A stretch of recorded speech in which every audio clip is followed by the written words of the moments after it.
40 minute ચાલી મહત્વપૂર્ણ બેઠક ઉમેદવાર ન બદલવાનું ભાજપનું સ્ટેન્ડ ક્લિયર રાજકોટથી રૂપાલા જ ઉમેદવાર રહેશે।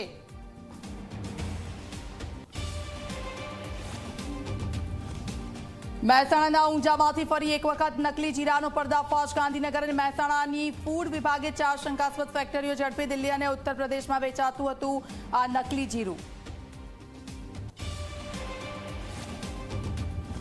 સિંગતેલમાં 3 દિવસમાં ડબ્બે 40 અને કપાસિયામાં 60 રૂપિયાનો વધારો। સિંગતેલના ડબ્બાનો ભાવ 2720 તો કપાસિયા તેલનો ભાવ 1760 પહોંચ્યો।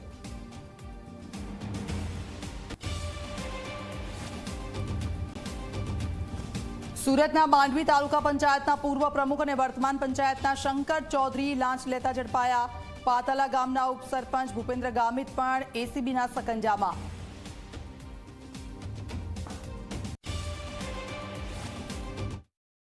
આ કાર્યક્રમના સહ પ્રાયોજક છે પતંજલિ ગાયિકા